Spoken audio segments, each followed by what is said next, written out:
जानकी बैठे हैं मेरे सीने में तेरी राह।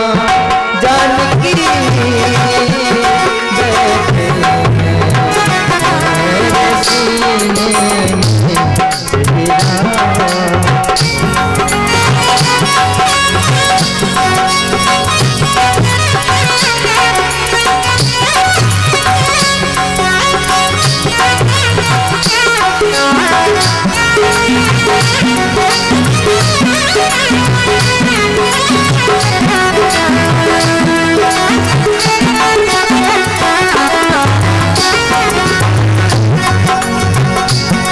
राम रसिया हूँ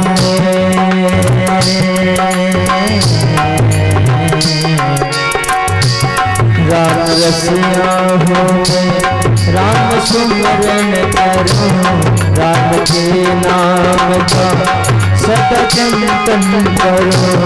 राम रसिया हूँ राम सुमरन करूँ राम के नाम का सदा चिंतन करूं। राम रसिया हूँ राम राम राम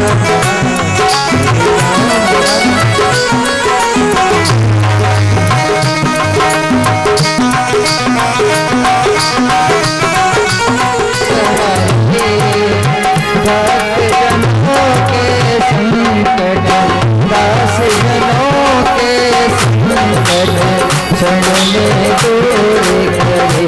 ओ मेरे जगदीश हरे जो जावे फल पावे सुख दिन से मन का। स्वामी सुख दिन से मन का सुख संपत्ति घर आवे श्याम सुंदर घर आवे कष्ट मिटे तन का। ओ जगदीश हरे मात पिता तुम मेरे शरण गहूँ में किसकी। स्वामी शरण गहूँ में किसकी तुम बिना और न दूजा प्रभु बिना और न दूजा आस करूँ मैं किसकी। ओ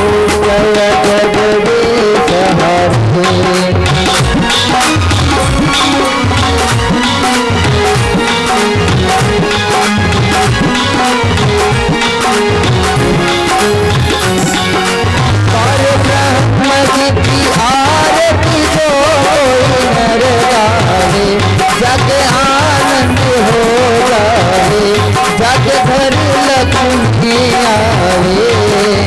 कहत शिवानंद स्वामी रखत भोलानंद स्वामी हनुमानजित पल पावे। ओ जगदीश हरे गोविंद बोलो हरि गोपाल बोलो गोविंद बोलो हरि गोपाल बोलो। सति हूँ लोक उजागर रामदूत अतुलित बल धामा अंजनी पुत्र पवन सुत नामा। महावीर विक्रम बजरंगी कुमति निवार सुमति के संगी। कंचन बरन विराज सुबेसा कानन कुंडल कुंचित केसा। जोय पढ़े हनुमान चालीसा होय सिद्धि साखी गौरीसा। तुलसीदास सदा हरिचेरा कीजे नाथ हृदय डेरा।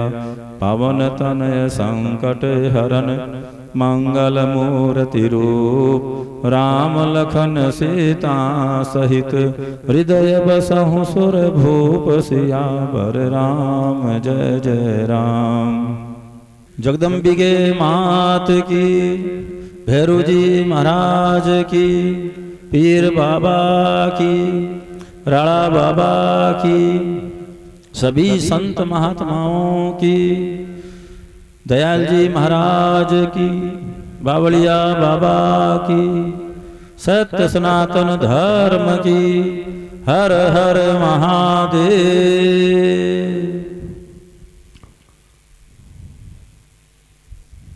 मंचस्थ विराजमान पूज्य काशदास बाबा, संस्कृत के मूर्धन्य विद्वान कमलनाथ जी महाराज और भी जो संत विराजमान हैं, उन सब के चरणों में दंडोत प्रणाम। और जो कथा रसिक हैं, विभिन्न विभिन्न स्वरूपों में हनुमान जी स्वरूप ही हैं, क्योंकि कथा सुनने का रस हनुमान जी का है।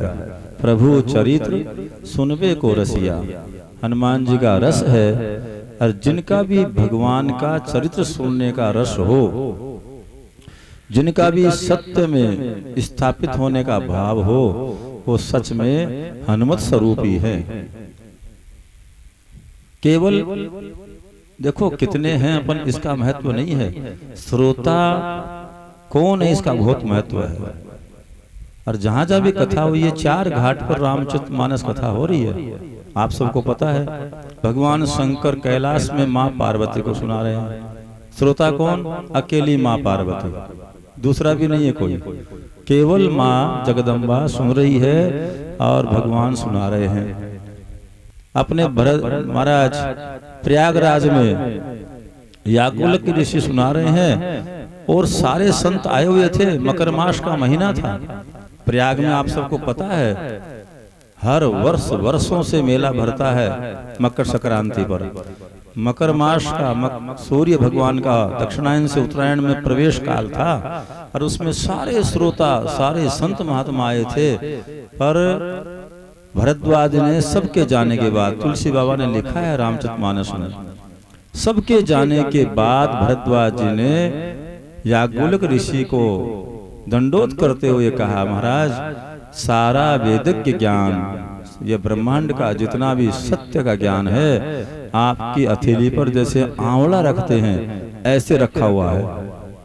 आप अधिकारी पुरुष हैं और मैं जिज्ञासु भी हूँ, मैं आर्त भी हूँ। मैं जानना चाहता हूँ कि वो राम जो सीता जी के वियोग में कहीं रुदन कर रहे हैं, कहीं वनवास कर रहे हैं, वो राम वही राम है क्या जो घट घट निवास करता है? मेरी जिज्ञासा है, इसको आपके अलावा कोई शांत नहीं कर सकता है। ऐसा महाराज प्रार्थना की और अकेले श्रोता बने।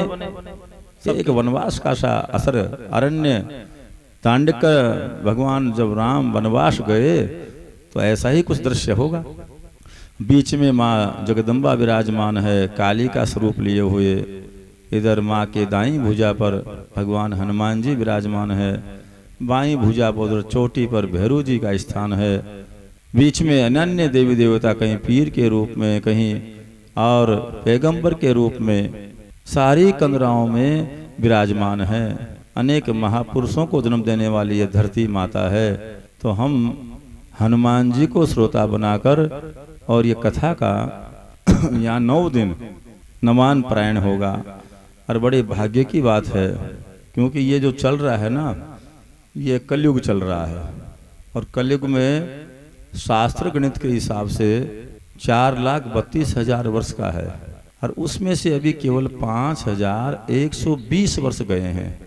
ये 5,121वां वर्ष चल रहा है, जिसको युगाब्द बोलते हैं। युग अब्द, यह युग कलयुग, इसके केवल अभी 5,120 वर्ष गए हैं और 4,32,000 वर्ष का है। इसके पहले द्वापर युग था, जिसमें भगवान श्री कृष्ण हुए, कंस इत्यादि का जिन्होंने खात्मा किया। वो कलयुग, वो द्वापर युग 8,64,000 वर्ष का था।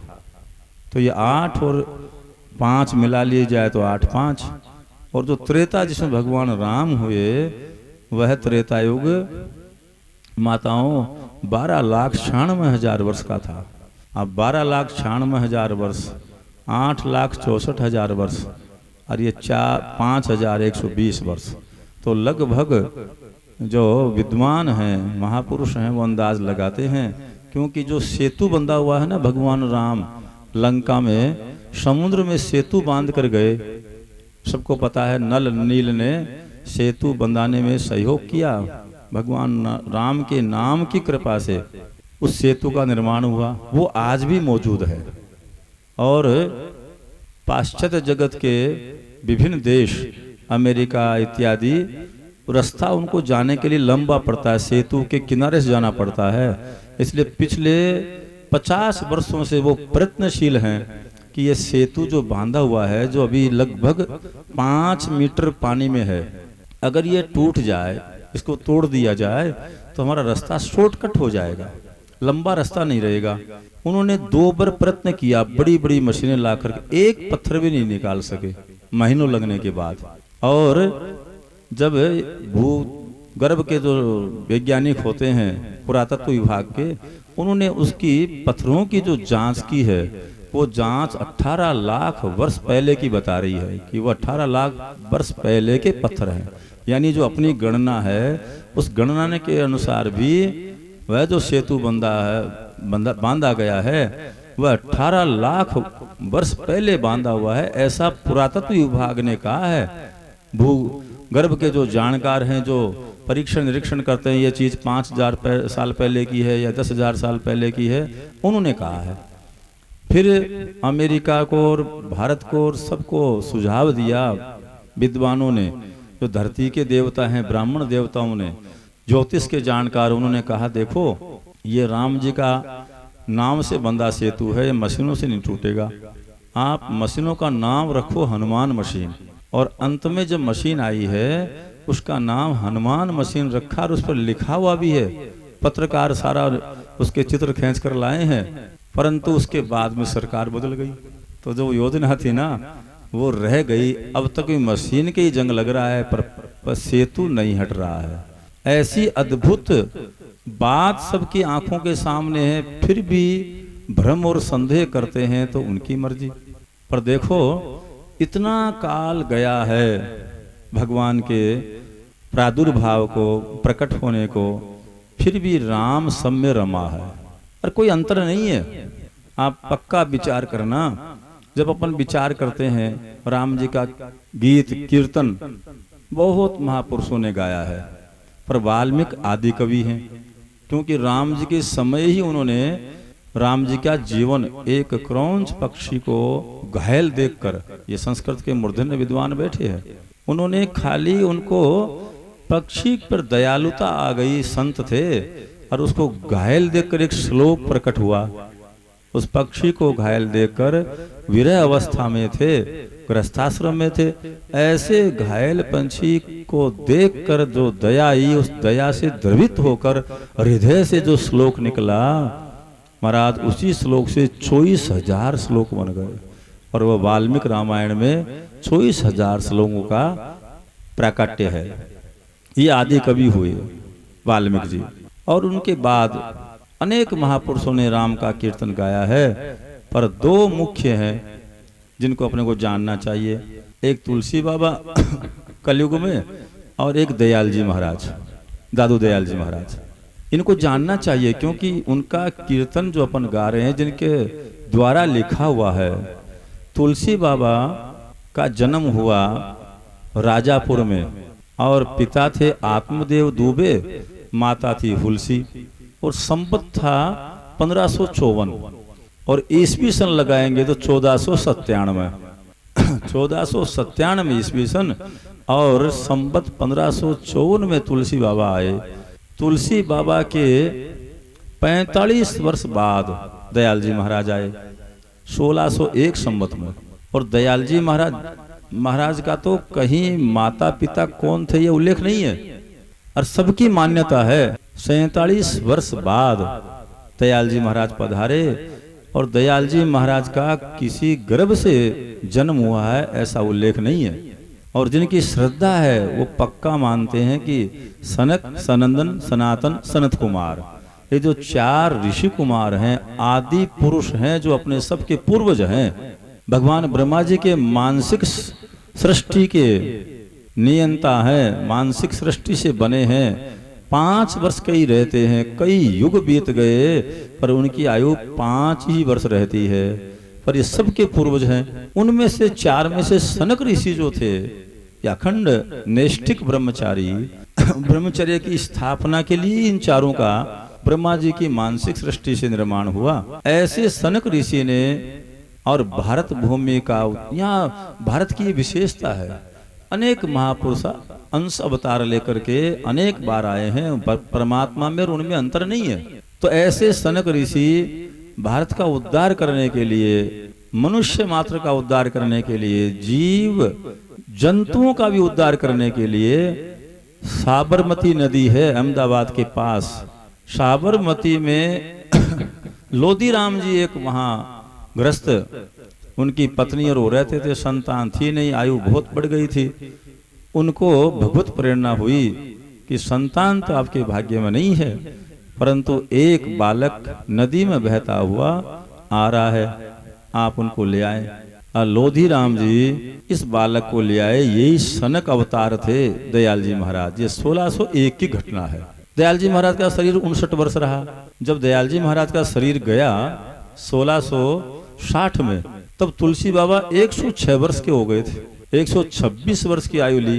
दयाल जी के आने के 47 वर्ष पहले आए और दयाल जी के जाने के 20 वर्ष और रहे। पर दयाल जी के ही आधार स्तंभ, दयाल जी स्वरूप ही सुंदरदास जी महाराज, जिन्होंने कवित्व के माध्यम से इस समाज को बहुत कुछ दिया है, उनका जो आविर्भाव हुआ, पूर्व समय में संती थे, दयाल जी से वादा करके ही किसी गृहस्थी को और संतान दे दी, लिखी थी नहीं। और दयाल जी ने कहा संतों अब आपको ही आना पड़ेगा। तो वही संत और सुंदरदास जी के रूप में आए। संवत था के थे जब दयाल जी महाराज ने शरीर छोड़ा, और 7 वर्ष में ही दयाल जी महाराज ने उनको गुरु मंत्र भी दे दिया और कृपा भी कर दी। और वही सुंदरदास जी ज्यादा सतर तुलसी बाबा के पास रहे, क्योंकि काशी में ये रहे, काशी में अध्ययन इत्यादि किया, और काशी घाट पर ही तुलसी बाबा रहते थे। अर्थात दयाल जी का और तुलसी बाबा का सुंदरदास जी के रूप में मिलन हुआ है, प्रसंग हुआ है, ये मैं आपको कहना चाह रहा हूँ। अब दयाल जी और तुलसी बाबा के राम में अंतर क्या है? तो देखो माताओं, बस यही बताने का उद्देश्य है कि हम अपने विचार स्पष्ट रखें, कहीं भ्रम में न पड़े, क्योंकि आधार चाहिए। बिना आधार के तो कहाँ टिकेंगे। अब सप्तशती में आता है कि निशुंभ के साथ युद्ध हो रहा है माँ का, तो सारे ऋषि महात्मा विस्मय कर रहे हैं, क्योंकि बिना आधार के आकाश में युद्ध कर रहे हैं। पर हम तो नहीं है, जगदम्बा है वो, और वो निशुंभ है, हम साधारण हैं, इसलिए आधार चाहिए। और वह आधार देने के लिए पहले साकार रूप होता है, और धीरे धीरे जब उस रूप की धारणा चित्त पर बैठ जाती है, और वह रूप के अंग प्रत्यंग अपने को सधो मार्ग, सधो मुक्ति मार्ग, कर्म मुक्ति मार्ग की ओर ले जाते हैं, तो वह आधार लोप हो जाता है, फिर कुछ रहता ही नहीं है, शून्य रहता है। रामकृष्ण परमहंस बहुत मूर्धन्य विद्वान, बहुत मूर्धन्य माँ काली से बात करते थे। ऐसे प्यारे संत माँ की पूजा करते थे। जैसे काली का मंदिर है यहाँ, ऐसे काली का मंदिर दक्षिणेश्वर, कभी कलकत्ता जाओ तो, और हर बात माँ से पूछते थे। इतनी बात करते थे, सब जानते थे वे, कि पढ़े लिखे नहीं थे, अंगूठा छाप थे। और ये जो शिष्य थे ये पढ़े लिखे थे, विवेकानंद जी वगैरह। तो कोई प्रश्नों में उलझ जाते तो कहते ठहर रे नरेन, मैं जरा माँ से पूछ कर आता हूँ इस विषय में माँ क्या कहती है। मंदिर में जाते और फिर माँ से कहते, ए माँ, वो नरेन ऐसा कह रहा है, और फिर तुरंत आते ताली बजाते हुए, पागल जैसा अभिनय करते हुए, और कहते साला नरेन तू गलत है रे। माँ कहती है, ए ठाकुर, ए रामकृष्ण, तू जो कह रहा है ना वही सही है, वही नीति है, वही जीवन का आधार है, ऐसा कहते थे। ऐसे माँ से बात करते, माँ की पूजा करते। पर पूजा करते करते अंतिम दिनों में क्या हुआ देखो आप, वो बताना चाह रहा हूँ। जो थाल में, जैसे हमारे ये महेश्वर पंडित जी महाराज थाल में रोड़ी मोड़ी माला इत्यादि ले जाते हैं पूजन के लिए, ऐसे ही गर्भगृह के बाहर पूजा के लिए थाली में सारी सामग्री भरकर ले जाते थे। और जो ही गर्भगृह में प्रवेश करते तो ही खुद के जो तिलक लगा लेते, खुद पर ही सारी रोड़ी डाल देते, और खुद को ही माला पहन लेते, और फिर नाचते कहते मई माँ, मई माँ, माँ और मैं एक ही, माँ और मैं एक ही। ऐसी शिकायत जब दक्षिणेश्वर की मालकिन रासमणि के पास पहुंची कि ये तो पुजारी जी है, छोटे भट्टाचार्य जी बोलते थे उनको, ये तो ऐसा करते हैं। फिर रानी रासमणी हंसी, कहने लगे देखो जिस अवस्था में ठाकुर है ना, उस अवस्था में अपने को पहुंचने में बहुत समय लगेगा। सच में भेद है ही नहीं, फिर एक रूप हो जाता है, फिर द्वैत नहीं रहता है, दो नहीं रहते हैं, फिर एक स्वरूप हो जाता है। दयाल जी उसी स्वरूप को प्राप्त ऐसे भव्य संत शिरोमणि थे, जब उन्होंने ये विचार किया कि वो उस कक्षा में थे, आगे की कक्षा में। तुलसी बाबा ने रामचरितमानस में माना है ये अनेक जगह कि फिर पूजा करते करते, शिव की पूजा करते करते पुजारी भी शिव ही हो जाता है, अंतर नहीं रहता, अद्वैत हो जाते हैं। आद्य गुरु शंकराचार्य ने तो यही कहा, शिवोहम शिवोहम अहम ब्रह्मास्मि, जो वह कल्याण कारक परमात्मा है वही तो मैं हूँ। और इसको सब मानते हैं कि परमात्मा का अंश देखो आत्मा रूप में। इसलिए गांव में बड़े बुजुर्ग क्या कहते हैं, भैया आत्मा है सोई परमात्मा है, वो ये कहते हैं, सहज भाव से कहते हैं। पिंडे इति ब्रह्मांडे, जो पिंड में है वही ब्रह्मांड में है, आत्मा में है वही परमात्मा है। दयाल जी ने इसी बात को पुष्ट किया है, अंतर नहीं है। बर्फ है, जब उसको तापमान कम मिला तो ठोस है, बर्फ दिख रही है आंखों से। दयाल जी महाराज ने समझने की बात है, अंतर नहीं किया। मोटी भाषा में सबका अंतिम लक्ष्य वही है जो दयाल जी ने बताया है। पर जब तक वो कक्षा नहीं मिले, जब तक वो आधार नहीं मिले, जब तक वो मस्ती लहर निर्विकल्प समाधि न हो, अद्वैत भाव न आए। आद्य गुरु शंकराचार्य जी महाराज ने भी तो यही कहा, अद्वैत दो नहीं एक है। और वही दयाल जी ने कहा तेरे में ही बसा है। उनके पूर्व गुरु नानक ने कहा, सर्वनिवासी सदा लेपा तोरे संग समाई, काहे रे वन खोजन जाई, बाहर भीतर एक जानो, यह गुरु ज्ञान बताई। सर्वनिवासी सदा आलेपा, वह सब जगह निवास करता है, अलग है ही नहीं। तोरे संग समाई, तेरे में समाया हुआ है, घटी खोजो भाई, घट में ही खोजने, यही दयाल जी ने कहा है। दयाल जी ने कहा है बाहर की आकृति मूर्ति वो आधार है, पर मूर्ति ये अंतिम नहीं है। जब आपकी मेरी स्थिति धीरे धीरे आगे बढ़ेगी तो दयाल जी के मार्ग वाला राम ही अपने को समझ में आएगा, वही मार्ग समझ में आएगा। फिर मूर्ति लोप हो जाएगी, मूर्ति नहीं रहेगी। जब वेदांत का ज्ञान देने के लिए रामकृष्ण परमहंस को न्यांगटा बाबा तोतापुरी जी आए, दक्षिणेश्वर, नंग धड़ंग रहते थे, इसलिए नाम उनको ठाकुर न्यांगटा बाबा बोलते थे। ये बाबा नंगे रहते हैं इसलिए नांगटा बाबा। और भरा पूरा शरीर वेदांत के मूर्धन्य विद्वान। उन्होंने जब ठाकुर को ध्यान लगवाया पंचवटी में, तो आपने पढ़ा होगा, ठाकुर ने कहा ए न्यांगटा, थे गुरु ध्यान यहाँ लगाए रखो। और रामकृष्ण परमहंस ने कहा अरे न्यांगटा क्या करूं, ये माँ बीच में आती है, काली बीच में आती है। और फिर 2, 3, 5 घंटे के प्रयत्न के बाद सदगुरु न्यांगटा को भी एक गुस्सा सा आया, पत्थर नुकीला लिया और ठाकुर के भौं के बीच जहाँ आज्ञा चक्र है वहां नुकीले पत्थर को चुभाया है। उन्होंने लिखा है कि खून तक आए हैं। और तोड़ उस मूर्ति को, जिससे बात करते थे, साकार से बात करते थे, उस मूर्ति को लोप हुई और तब निर्विकल्प समाधि में चले गए। तो अपनी साकार पूजा जब प्राप्त हो जाएगी, उस मार्ग के अपन पथिक आगे बढ़ जाएं, क्लास बढ़ जाएगी, कक्षा बढ़ जाएगी, तो माताओं साकार नष्ट करना ही पड़ेगा। नष्ट किए बिना निर्विकल्प समाधि आ ही नहीं सकती, नहीं तो मन किसी साकार पर अटक जाएगा। दयाल जी ऊंची कक्षा के सनक कुमार थे, नैष्टिक ब्रह्मचारी थे, इसलिए उस कक्षा को पहले से ही बताने का उन्होंने प्रयत्न किया कि राम जो कबीर जी ने कहा, नानक ने कहा, हाँ बहुप वास्ते पात्रा ऐसा तत्व अनूप, जाके मुंह माथा नहीं, ना ही रूप कुरूप। उस परमात्मा का न कोई रूप है, वह काला है गोरा है, नहीं, उसका कोई रूप नहीं है। जैसे पुष्प में सुगंध रहती है, वो महसूस हो सकती है पर उसको देख नहीं सकते। उस सुगंध को महसूस किया जा सकता है, वो भी नाक खुले हों तो। हाँ, जिन्होंने माथा ही बंद कर रखा है, नाक ही बंद कर रखे हैं, उनको वो सुगंध भी नहीं दिखेगी। ऐसे ही परमात्मा को, महक परमात्मा की सब महसूस कर सकते हैं। ये आकाश है, कौन से खंबे पर टिका है, कितने वैज्ञानिक लग रहे हैं पर इसके और छोर का पता नहीं है। हमारे पूज्य चरण प्रकाश दास बाबा कहते हैं कि भगवान सूर्य नारायण ये प्रातः काल प्रकट होते ही अपने को ऊर्जा और ऊष्मा और प्रकाश दे देते हैं। घर पर थोड़ी सी बिजली लगवाते हैं तो महीने के दिन बिल आ जाता है, और सूर्य नारायण भगवान का बिल आने लगे तो यह अनंत स्रोत जल बह रहा है। वेद कहता है त्याग पूर्वक उपभोग करो, और जबकि शास्त्र कह रहा है त्याग पूर्वक उपभोग करो। इसलिए बताओ ये त्याग पूर्वक उपभोग थोड़ी है। महात्मा गांधी के हाथ धुला रहे थे नेहरू जी इलाहाबाद प्रयागराज में, और पानी डाले जा रहे थे, बात कर रहे थे, तो महात्मा जी ने कहा नेहरू पानी व्यर्थ जा रहा है ना। तो चाचा ने, नेहरू चाचा ने कहा महात्मा जी आप भी साधु स्वभाव के ही ठहरे, यहाँ तो प्रयागराज है, यहाँ कोई पानी की कमी है क्या?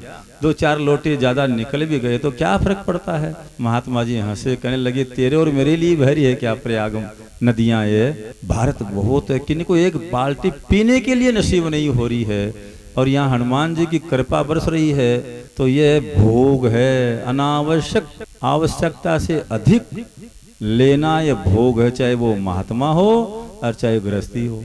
महाराज ऐसे इस स्थिति में रह करके दयाल जी महाराज ने यह कहा कि वह परमात्मा सब जगह है, उसकी सुगंध महसूस करो। अनंत स्रोत पानी का बह रहा है। गंगा एक नदी है, 2550 किलोमीटर 2550 किलोमीटर की दूरी है। गंगोत्री गोमुख से आप जाएंगे गंगा सागर तक, कितने शहर आते होंगे, कितने गांव आते होंगे किनारों पर, और लाखों वर्षों से अनंत शक्ति का स्रोत गंगा के रूप में बह रहा है। मान लो गंगा बंद हो जाए तो, यमुना बंद हो जाए तो, नर्मदा बंद हो जाए तो, कावेरी बंद हो, कैसे सारे ब्रह्मांड सारी धरती माता को अपलावित करने के लिए नदियों का स्रोत ये कौन कर रहा है? ये वो राम ही कर रहा है। आप उसको दयाल जी वाला राम कहें कि तुलसी वाला राम कहें, इस चक्कर में मत पड़ो, एक ही है, अंतर नहीं है, कक्षा का अंतर है। पहली दूसरी तीसरी पांचवी पढ़ना है, ये तुलसी बाबा के राम को काम में लेना पड़ेगा।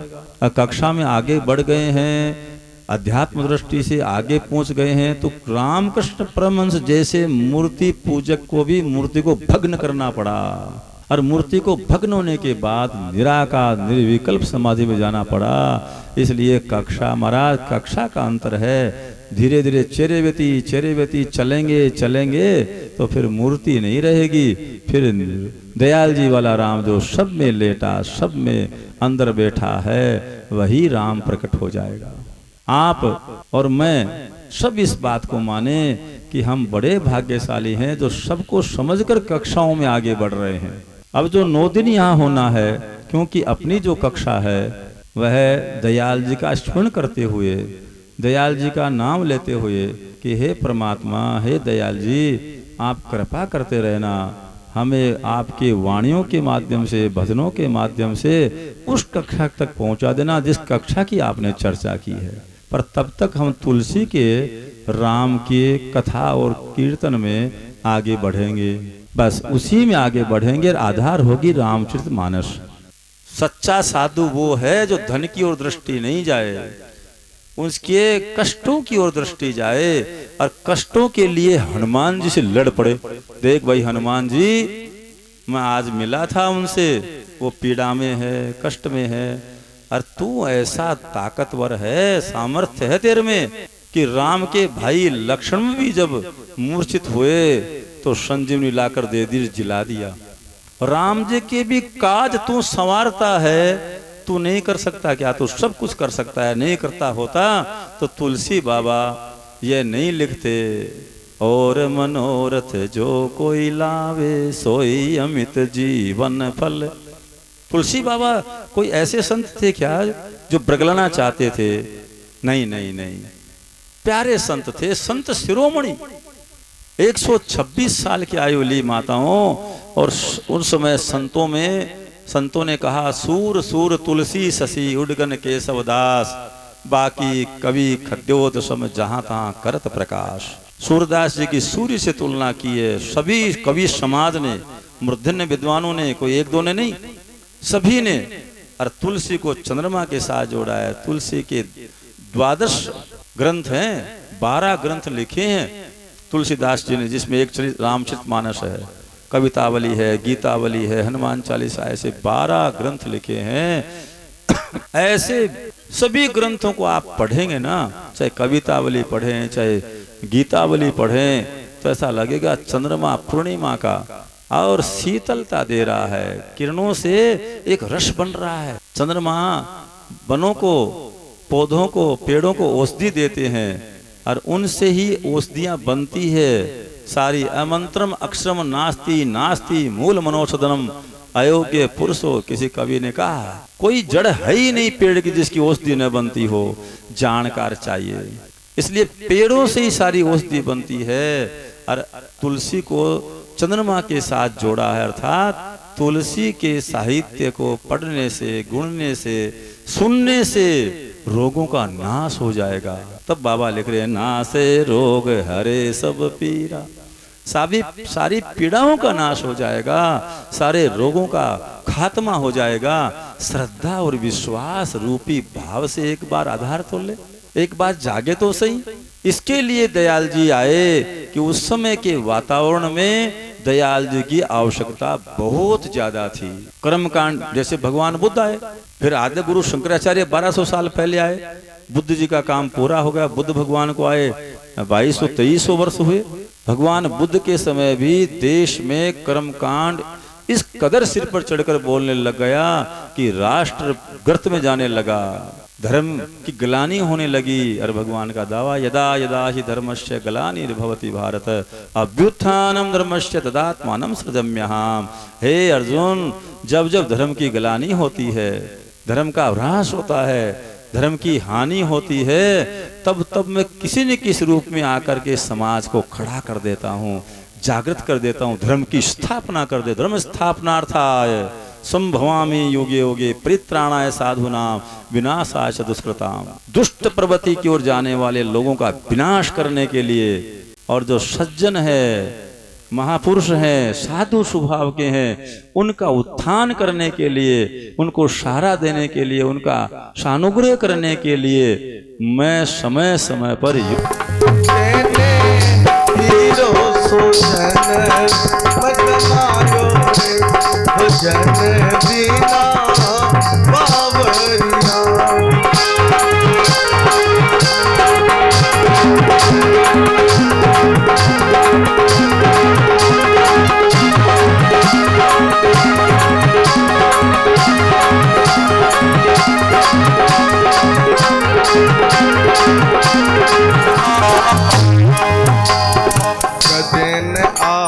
संत शरण में कदे न हरि गुण गायो, कदे न आयो संत शरण में कदे न हरि गुण गायो।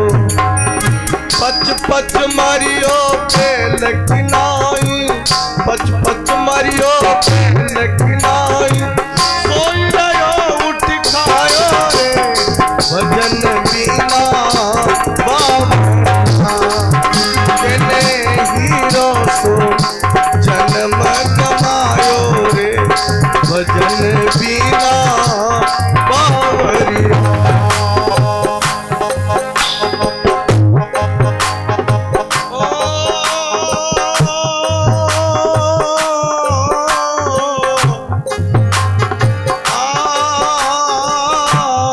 आजादो रे ओ संसार,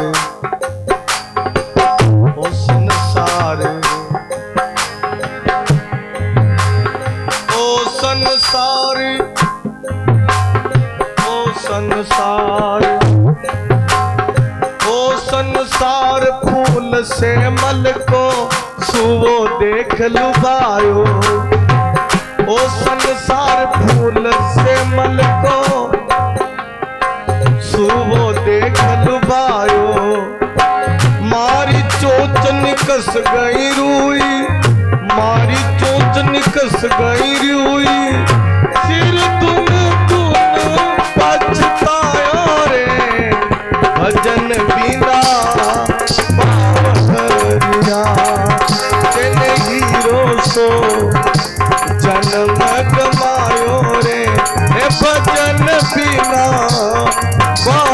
बिहार।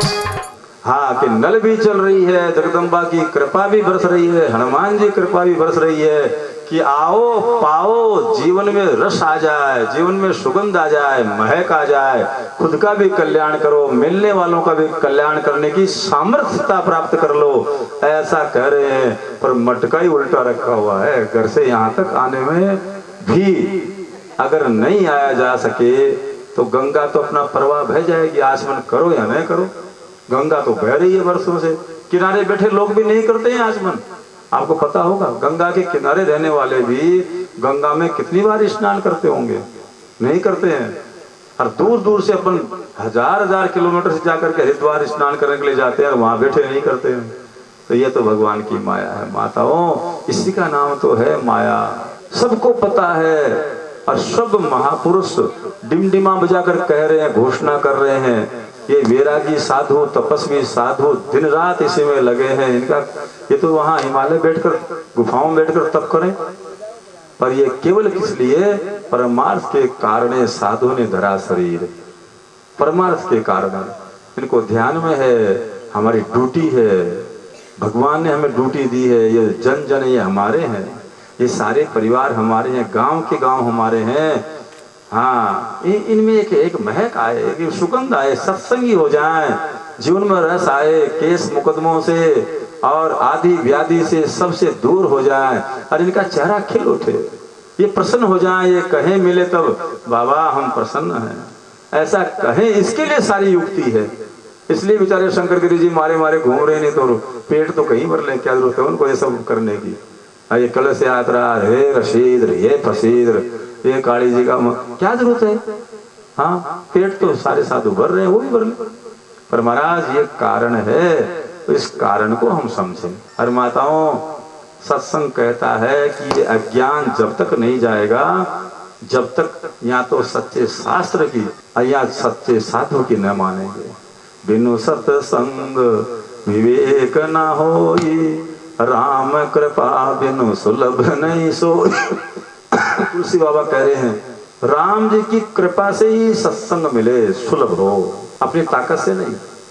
कई बार आप देखो, घर में बैठे हैं और ध्यान में आ रहा है 12 बज गई, सत्संग का समय हो गया, आज तो बाड़ी केकरा थोड़ा आलस आ रहे है, थकान आ रही है, हो जाता है काल देखागा, अल्लो आएगो काल नहीं जाने दिया, राम जी कृपा नहीं हुई। कई बार कहते हाँ बादरों तो तैयार खड़े और बैठे जाए सत्संग में लाडू लेवाने, बादरों काट तैयार कर, बरसात आवाड़ी है, खराब हो जाएगा। कई बार ये हो जाता है, अनेक विघ्न कारण तुलसी बाबा बालकांड में लिखे, बहुत बढ़िया। हर जे कोई आ भी जाए ना ऐसे बिना मन से जो तड़सो मलसो उठे बैठे, वो आए तो हाँ आ जा बैठ जा, हाँ ले इसको कुर्सी दे रहा है, उसको उठा रहा है, उसको ऐसा कोई आए भाई, तुलसी बाबा उनके लिए भी कहते हैं, ऐसे लोग आ भी जाएं तो वह सत्य का संग नहीं लेकर जाते हैं। हाँ अजी गया बैठे तो, पर 50 एक आदमी गिनती का ही हाल, तो माहौल बने लता नहीं के मतलब तो राम नाम सुनवाने गए हो, माहौल देखवाने गए हो, हद हो गई। तुलसी बाबा कहते हैं कि कोई ऐसे आ भी जाए तो वो दूसरी चीजों में दिमाग लगाएंगे, ये नहीं कि हम तो 5 घंटा हनुमान जी में रहेंगे, हनुमान जी दिखते रहेंगे और उनका सत्य का संग कानों में पड़ता रहेगा और हम धारण करते रहेंगे, हमारे व्यक्तित्व में एक निखार आ जाएगा, एक चमक आ जाएगी। ऐसे जो सत्संगी स्वभाव के हैं, उनका उठना बैठना, उनका खाना पीना, चलना फिरना, बोलना सब एक रिदम में हो रहा है, लग रहा है जैसे कोई भजन ही चल रहा हो, जैसे कोई एक लयबद्ध सारा काम हो रहा है, जैसे प्रकृति लयबद्ध। सूरज भगवान कितने समय उगना है उसी समय उगते नारायण। अपन सच मायने में बहुत भाग्यशाली है, मनुष्य जीवन मिला है और फिर भाग्य है भारत देश मिला है। 5 वर्ष से बड़े हैं, यहाँ बैठे हैं, क्यों नहीं दर्शन हुए? विचार करो। नरसिंह मेहता ने 23 वर्ष की आयु में भारत बढ़वा लिया 56 करोड़ का। और आइंस्टीन हुए हैं एक वैज्ञानिक, जो पढ़े लिखे हैं वो जानते हैं। आइंस्टीन ने एक मूल्यांकन किया गणित मैथ्स के हिसाब से, उन्होंने कहा कुंडली का जागरण मीरा ने 28% किया है, नरसिंह मेहता ने 33% किया है, और उससे वो इतने महान हो गए कि वर्षों उनका वाइब्रेशन रहेगा। वर्षों उनकी स्मृति रहेगी, वर्षों वो रहेंगे। तो महाराज हम भी तो कुछ करें, नहीं तो ऐसे ही जीवन जा रहा है, जन्मे जी रहे हैं, पूछेंगे क्यों जी रहे हो जी, पता नहीं साहब क्यों जी रहे हो, खा रहे हैं, सो रहे हैं, सुबह नाश्ता, दोपहर को लंच, शाम को डिनर, हाँ अभी सो जाओ बस। इसके लिए मनुष्य के ही के लिए क्या, ये सब तो पशु भी करते हैं नारायण। विचार करो, आहार निद्रा पशु, आहार निद्रा भय मैथुनम च, संतान जन्म देना पशु भी करते हैं, सोना पशु भी करते हैं, खाना पशु भी करते हैं, आहार लेना ये पशु भी करते हैं। महाराज फिर अंतर क्या हुआ, धर्मेन हीन नर पशु ही समाना, बिना धर्म के ये मनुष्य पशु के समान ही है, बिना पूंछ का पशु है।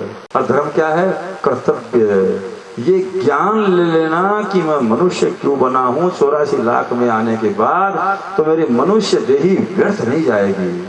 मैं अभ्यास करके दिन रात लगन करके शरीर के लिए जितना आवश्यक है उतना खाऊंगा, बाकी प्रयत्न पूर्वक मैं निखर जाऊंगा। एक महक आएगी बिना कुछ बाहर का सौंदर्य प्रसाधन लगाए हुए, बिना तेल फुले लगाए हुए पास से गुजरोगे तो लोग कहेंगे महाराज की बात है, कोई इत्र लगा रखेगे ना भाई, कौन लगा रखे। हाँ, राम नाम की सुगंध ऐसी आएगी कि पास में आकर बैठने की इच्छा होगी सबकी। महाराज ये नहीं चाहे अपन, क्यों नहीं चाहेंगे, सुख सबको चाहिए, पर हम सुख चाहते हैं पर सुख का मार्ग नहीं पकड़ पा रहे हैं। सुख का मार्ग तुलसी बता रहे हैं।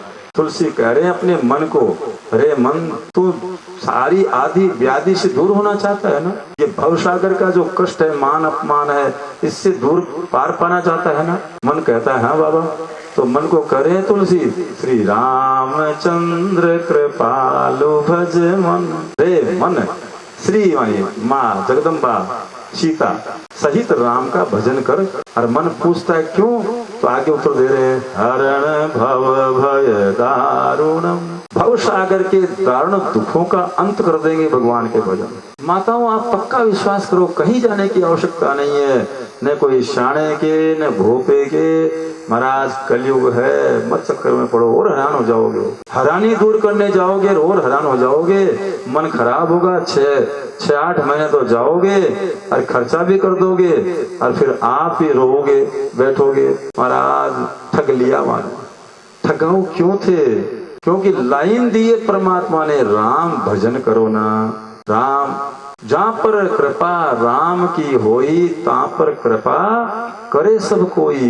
ये लाइन याद रखो ना कि मैं राम जी की कृपा लायक पात्र बनूंगा, जप करूंगा, तप करूंगा, भजन करूंगा, भगवान का ध्यान करूंगा और उससे मेरे को निश्चिंत हो जाऊंगा। देखो ना महात्मा कितने निश्चिंत हैं। लंगोटी है 2 केवल, ऊपर का उत्तरीय वस्त्र है, पैर में चप्पल नहीं है, कमंडल है केवल, कोई संग्रह नहीं है, फिर भी कितने फुदकते हुए दिखते हैं, जैसे गाय का बछड़ा फुदकता घूमता है। प्रकाश दास बाबा वहां से यहाँ तक आते हैं ना तो उछल छुल कराते हैं, अपना आते हैं तो चप्पल घसीट कराते हैं। हाँ, अरे राम जी अंतर है कि नहीं।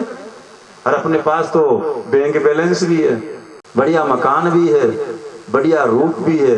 यहाँ तो न रूप है न बैंक बैलेंस है। कारण क्या है, कारण खोजो, बस इसी का नाम है जानना। जाने बिना विश्वास नहीं होगा, और विश्वास बिना है गरुड़ जी महाराज भक्ति दृढ़ नहीं हो सकती, और बिना भक्ति दृढ़ हुए कल्याण नहीं हो सकता। बिनु प्रतीति हो ये नहीं प्रीति, प्रतीति नाम है विश्वास का और प्रीति नाम है प्रेम का। बिना विश्वास के प्रेम नहीं हो सकता, और प्रीति बिना नहीं भक्ति दृढ़, बिना प्रेम के भक्ति दृढ़ नहीं हो सकती। मीरा की तरह, नरसी की तरह, दादू की तरह, पलटू की तरह, नाभा की तरह। इसलिए महाराज आओ, अगले 9 दिन आधार रहेगी रामचरितमानस, जब तुलसी बाबा ने लिखी है। आधार ये रहेगी, पर इसका आधार लेकर हम मूल चीज जड़िए रहेगी अपना जीवन में सुगंध आए। हर जगह में दुष्यंत कवि हुए हैं, उनकी कविता कहता हूँ, वही कविता यहाँ है।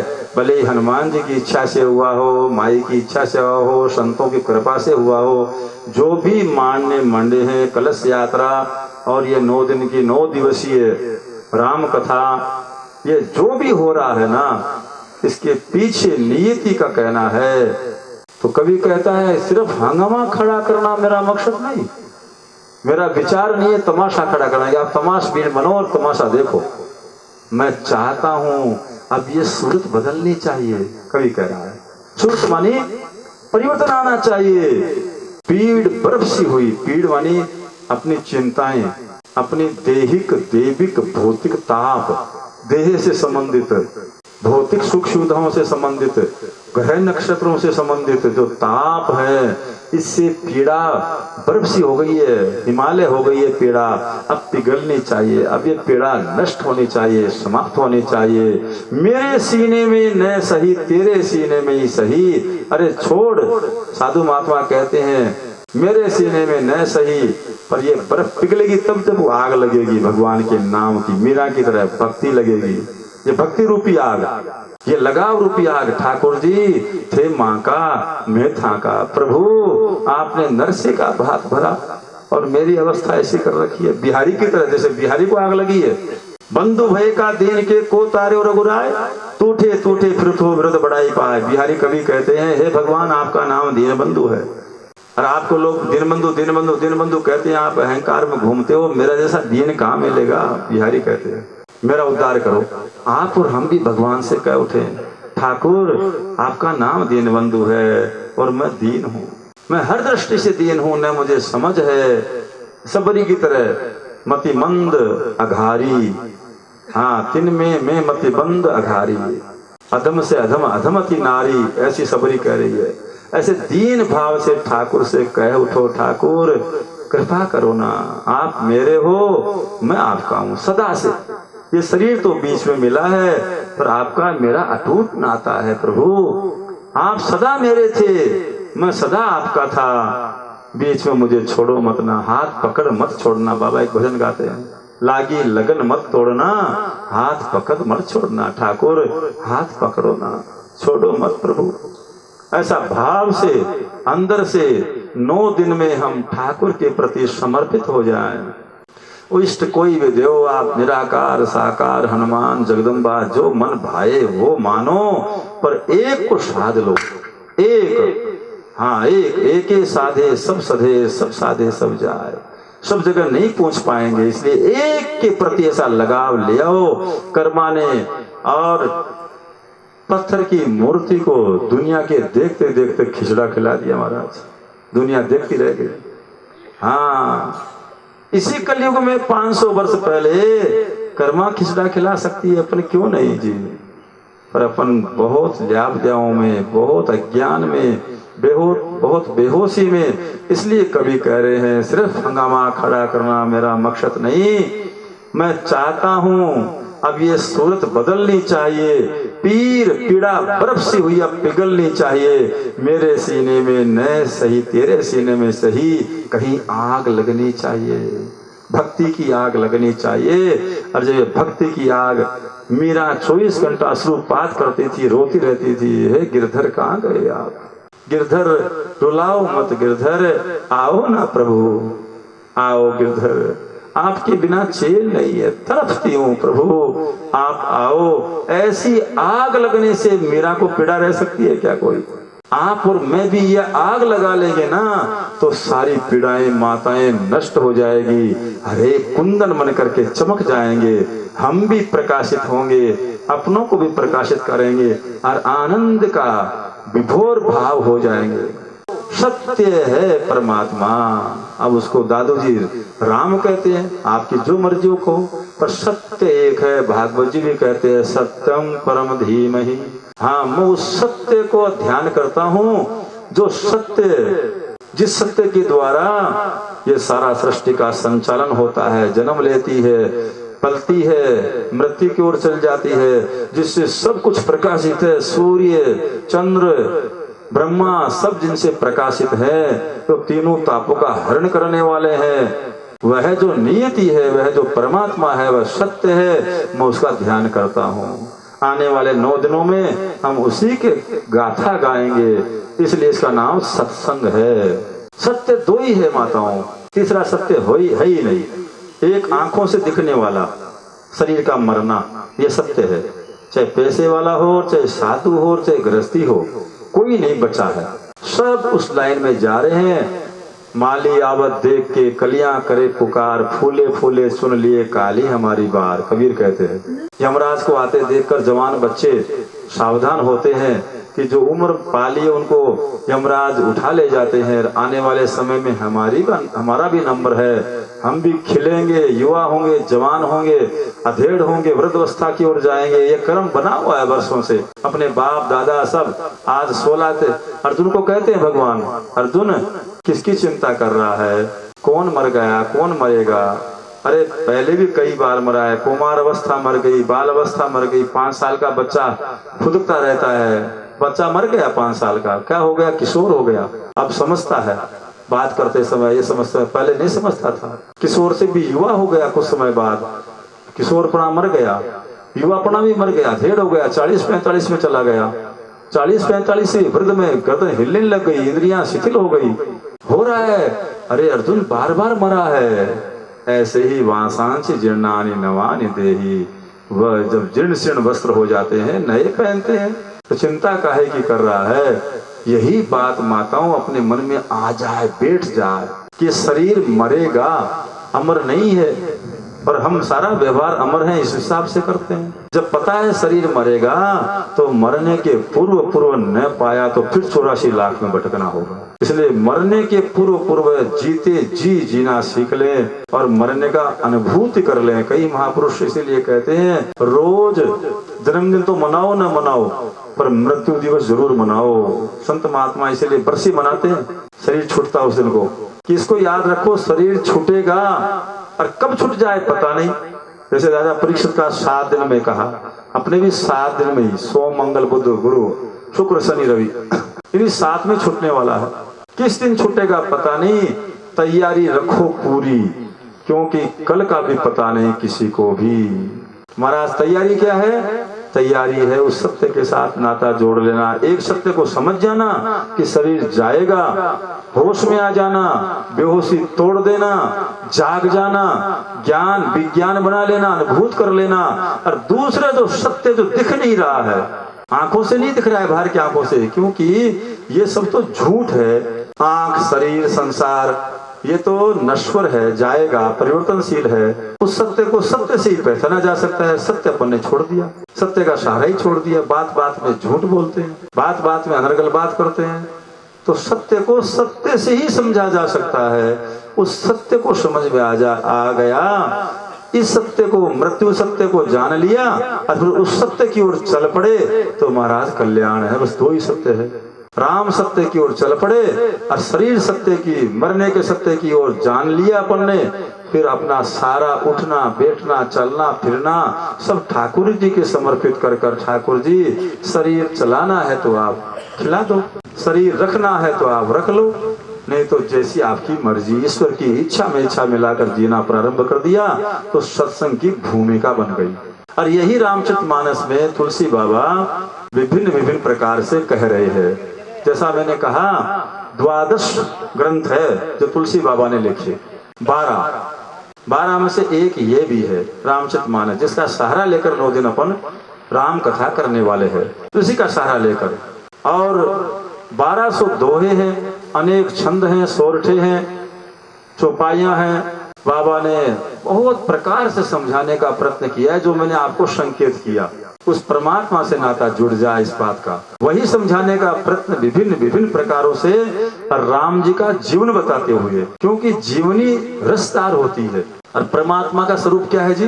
परमात्मा का स्वरूप है रसो वैस है, भगवान रसमय है, भगवान रसमय है। सीताराम सीताराम सीताराम जय सीताराम सीताराम। पूज्य चरण पधार रहे हैं, सब स्वागत करें। बोले हनुमान जी महाराज की, बोले हनुमान जी महाराज की, दयाल जी महाराज की। आइए प्रसंग में आगे बढ़े। ये जो लिखा है उनका नाम है तुलसीदास जी। थोड़ा उनके बारे में जान ले, फिर उन्होंने जो लिखा है उनके बारे में जानेंगे। तुलसी बाबा उत्तर प्रदेश में, जहाँ सरयू मैया बह रही है, अयोध्या के उधर ही एक छोटा सा गांव था, नाम था राजापुर। राजापुर में तुलसी बाबा का जन्म हुआ। जैसा मैंने बताया संवत 1554 ईस्वी सन 1497। पिता का नाम था आत्माराम दुबे और माता का नाम था हुलसी। तुलसी जब आए हुलसी के तो 32 दांत मौजूद थे, 32 दांत। और आते ही राम का उच्चारण किया। तुलसी बाबा ने जब ये रामचरितमानस ग्रंथ लिखा तब उनकी आयु थी 78 साल, 78। इसको लिखने में बाबा को 2 वर्ष 6 महीने 28 दिन लगे। और जब राम जी का विवाह हुआ है, वो नक्षत्र घड़ी जब आई है, उस समय बाबा ने और इसका समापन किया।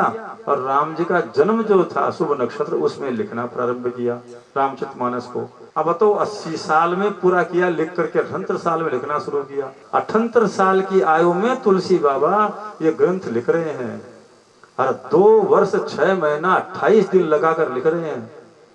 बोलो, कल्पना करो, सोचो, विचार करो, विचार करो। राम नाम का कोई उम्र आड़े नहीं आती है। हाँ, वासनाओं के लिए जरूर आड़े आती है, पर मन तो जवान रहता है, शरीर शिथिल हो जाता है। तुलसी बाबा को राम नाम दिख रहा है। महाराज, अपने में तुलसी में यह अंतर है, इस अंतर को पाट लो, इस अंतर को दूर कर लो, फिर तुलसी में अपने में अंतर क्या है? कुछ नहीं, यही अंतर है। इसको दूर करना है सत्संग से, मन के ज्ञान से। ऐसे तुलसी बाबा जब जन्मे राजापुर में, तो राम बोले जन्म लेते ही, इसलिए नाम रख दिया राम बोला। तुलसी बाबा का बचपन का नाम राम बोला रख दिया। और जब दांत लेकर आए तो किसी ने कहा अब शकुना है बालक, दांत साथ लेकर आया है।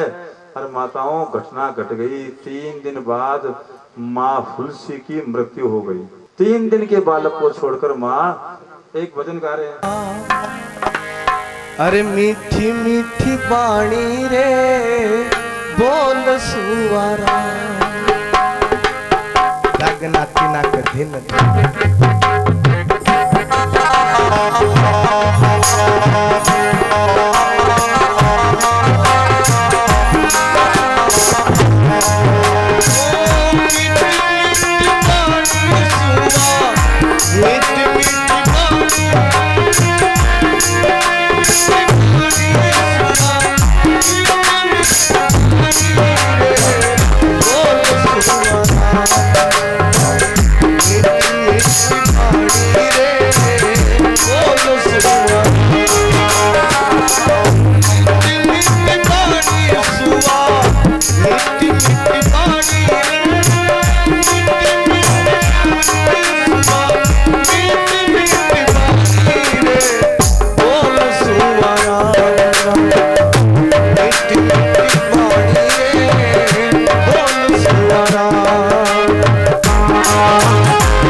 बाबा तुलसी, ये तुलसी राम बोला, उस समय तुलसी नाम नहीं था, राम बोला नाम था।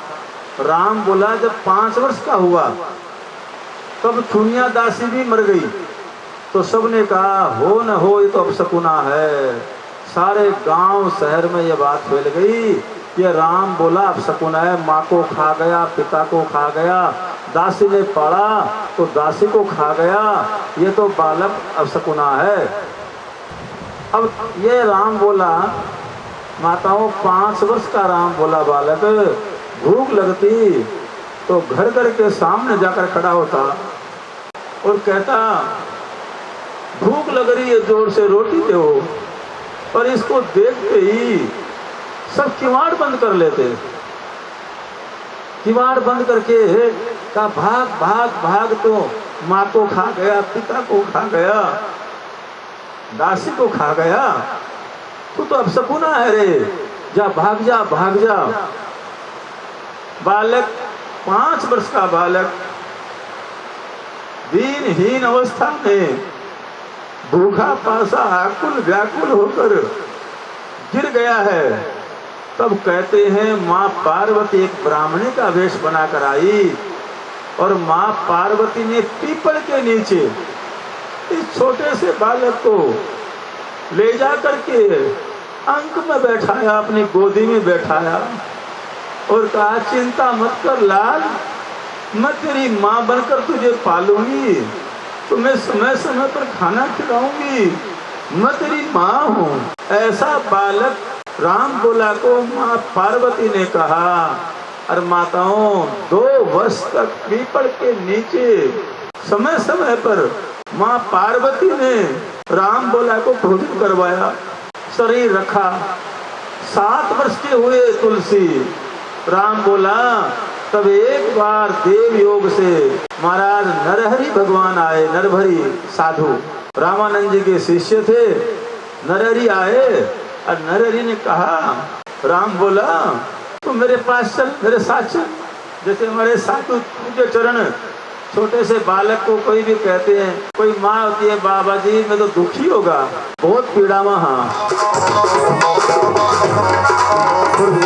आवाज में तो बाजा में सुनी, आवाज में तो बाजा में सुनी, चकुलड़ा तोड़ की तो नहीं रे नंदलाल, चकुलड़ा तोड़ की तो नहीं रे नंदलाला, नंदलाला ये गोपाल लाला, नंदलाला ये गोपाल लाला, जबरले जबरले जबरले ढोल की बजाई रे नंदलाला, जबरले ढोल की बजाई रे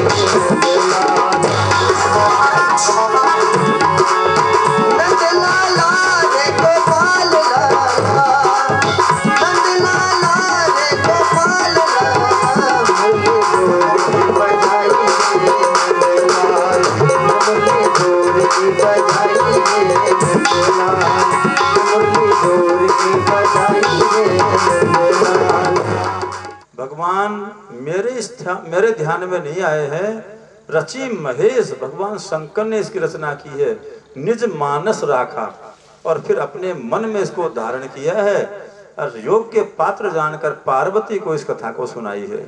ऐसे अद्भुत तुलसी जिनका बचपन अभावों में, कष्टों में, पीड़ा में 3 दिन के बच्चे की माँ चली जाए, पिता चले जाएं, दासी जो पाले वो चले जाए, गांव के लोग जिस घर में जाएं वो दरवाजा बंद कर लें कि अब शकुना है, ये बुरा है, इसके कारण से हमारे पर भी कष्ट आ जाएंगे।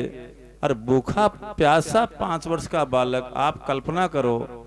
ऐसे ही संत जो होते हैं पूर्व जन्म के परमात्मा का अंश लिए होते हैं, अनेक तपस्या अनेक कष्ट भगवान इनको कराकर फिर अपने सामने प्रस्तुत करते हैं। ऐसा राम बोला जब शस्त्र थे वो इनको लेकर गए और इन्होंने खुद ने स्वीकार किया है। यहाँ रामचरितमानस में आगे आएगा कि ये कथा मुझे राम जी की कथा मेरे गुरु ने सुनाई थी, पर मैं अबोध बालक था, उस समय मेरे समझ में नहीं आई।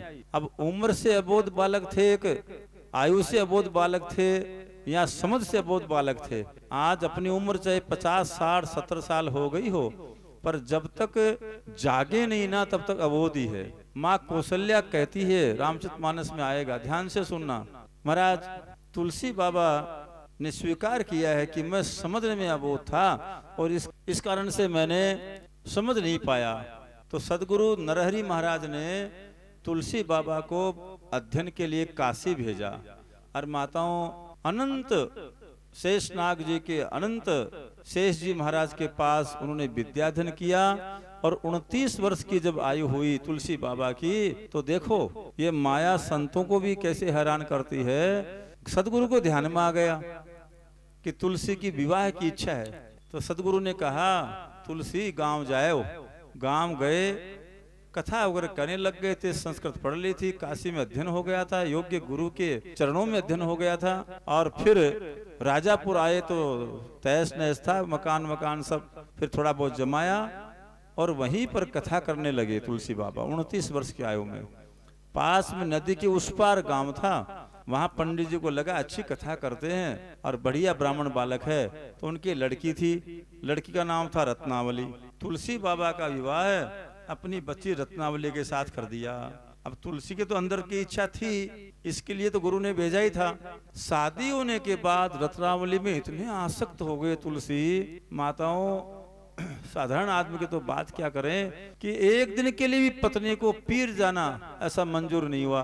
और कालांतर में एक डेढ़ कहते हैं तुलसी बाबा के एक संतान भी हुई, और तुलसी बाबा की पत्नी एक बार 2 वर्ष विवाह हो गए उसके बाद पीहर गई, और जैसे तैसे तुलसी बाबा ने भेज तो दिया, पर जो ही सांझ हुई तो तुलसी बाबा पत्नी के वियोग में इतने आसक्त थे, राजापुर नहीं रुक सके। और उसी समय जैसे ऐसे घनघोर बरसात, अमावस की रात घनघोर बरसात, कहते हैं कि तुलसी बाबा इतने पागल हुए उस शरीर की आसक्ति में कि एक जो मुर्दा बह रहा था नदी में, उसी पर बैठ करके नदी को पार कर लिया और ससुराल चले गए।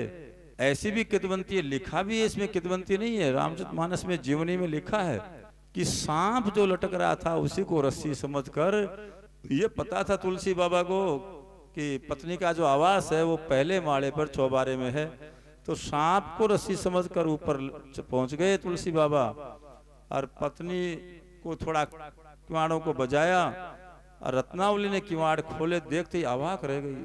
चेहरे शरीर सब पर थकान, हाव भाव, भयंकर बरसात, कैसे आए हैं कैसे पूछे, कोई पूछना ही संभव नहीं है। तुलसी ने कहा रत्नावली तेरे बिना मैं रह न सका, और जो ही रत्नावली को यह कहा, रत्नावली ने एकदम एक क्षण के लिए घृणा सी हुई, कहने लगी महाराज इस हाड़मास टट्टी पेशाब के घर से इतना प्रेम करते हो, इतना प्रेम अगर इसका 100वां हिस्सा भी भगवान से हो जाता तो नैया पार हो जाती। और ये शब्द जो ही रत्नावली ने कहे, माताओं घटना ऐसे घटती है, तुलसी बाबा के हृदय पर बहुत चोट लगी कि मैं जिससे इतना प्रेम करता हूँ उसने जवाब ये दिया है, आओ बैठो थोड़ी थकान उतारो, चाय बना दो, ना कुछ नहीं। तुलसी बाबा को बस अंदर का सारा संतत्व जाग गया और कहा रत्नावली तेरा दोष नहीं, सच में दोष मेरा है, मैंने हाड़मांस से इतना प्रेम किया है, पर तू मेरी गुरु हुई, अब तुलसी कभी भी तेरे पास नहीं आएगा। अब इतना कहते ही रत्नावली चौंकी एकदम। रत्नावली को भी पता नहीं था कि इस बात का इतना असर हो जाएगा। रत्नावली पीछे दौड़ी है। मैंने तुलसी बाबा की जीवनी एक बहुत सुंदर लेखक ने लिखी है, उसमें रत्नावली पीछे दौड़ी है, पैरों के लोमी है। उन्होंने कहा मैंने ऐसे ही कह दिया, आप विचार मत करो, आप बैठो थोड़ी थकान उतारो। तुलसी ने कहा रत्नावली अब नहीं। रत्नावली रोती रही। रत्नावली ने कहा बाबा मेरे से मिलना ही नहीं होगा जीवन में। तुलसी ने कहा नहीं रत्नावली, अब दिशा दे दी, आप गुरु बन गए। रत्नावली ने यहाँ बाबा से एक प्रतिज्ञा करवाई है कि जब भी मेरा शरीर छूटे तब आप मेरे को कंधा देने आएंगे, ये वचन दो।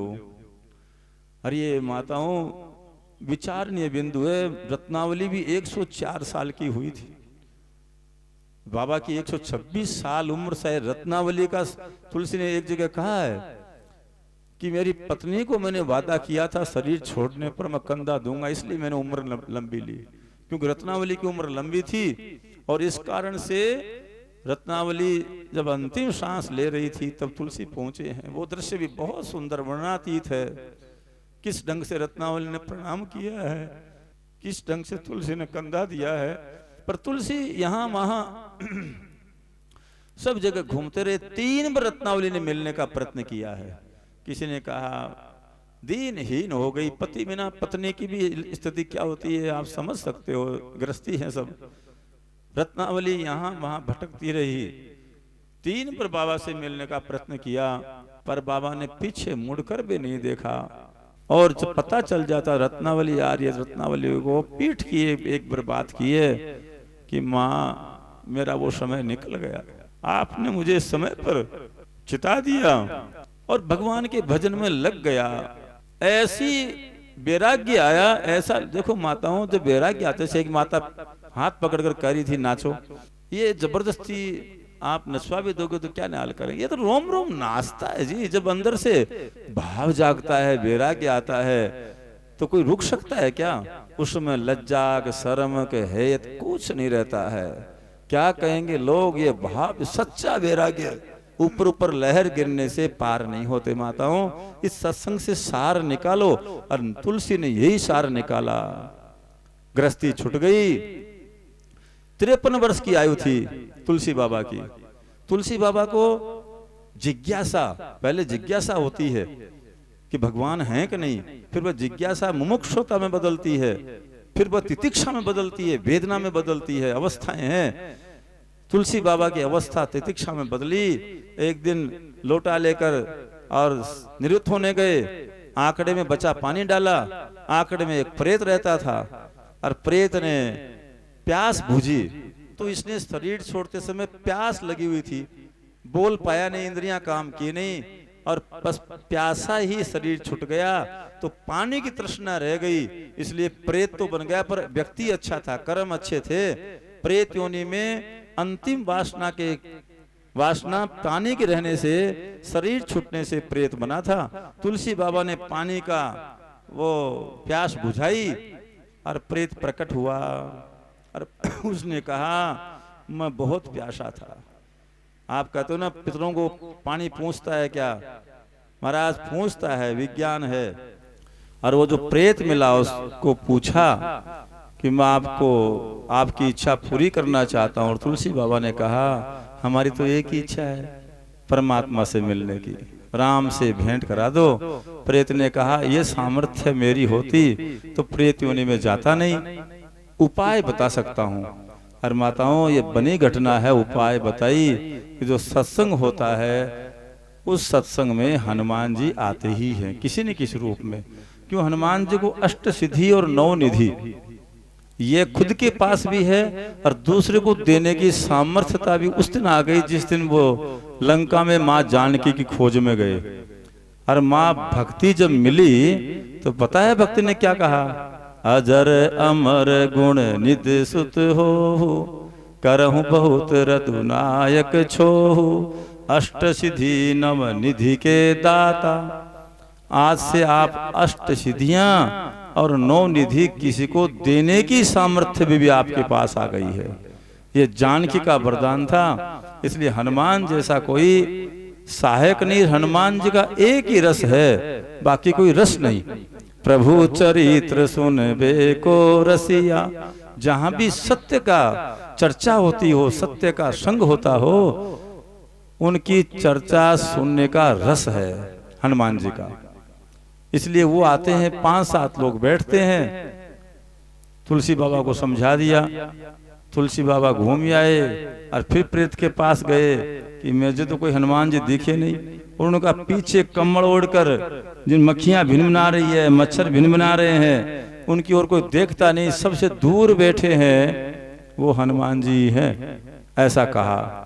और तुलसी बाबा ने बताए, पहचान से पैर पकड़े। शुरू में उन्होंने कहा भाई मैं रोगी हूँ, कोढ़ है, आपको भी हो जाएगा, छोड़ दो।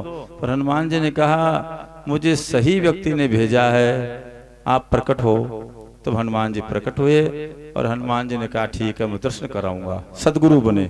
इसलिए तुलसी बाबा चालीसा में गाते हैं, जय जय जय हनुमान गोसाई, कृपा करो गुरुदेव की नाई। आप सदगुरु हैं। हनुमान जी के इष्ट राम जी हैं, तुलसी के इष्ट राम जी हैं, इष्ट नहीं हनुमान जी, सदगुरु हैं। और फिर चित्रकूट के घाट पर आप सबको वो पता है क्योंकि बहुत प्रसिद्ध दोहा है, चित्रकूट के घाट पर भई संतन की भीड़, तुलसीदास चंदन के से तिलक देत रघुवीर। पहले एक बार दर्शन और हनुमान जी ने क्या दर्शन किए? बोले कौन, कब किए? बोले जो राजकुमार गए घोड़ों पर वही थे। बोले मैं तो पहचान नहीं पाया।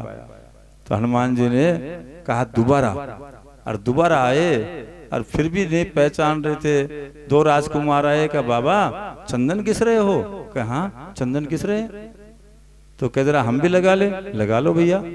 तो वो चंदन लगाने लगे और तोता बन करके हनुमान जी ने फिर गाया ये, चित्रकूट के घाट पर भई संतन की भीड़।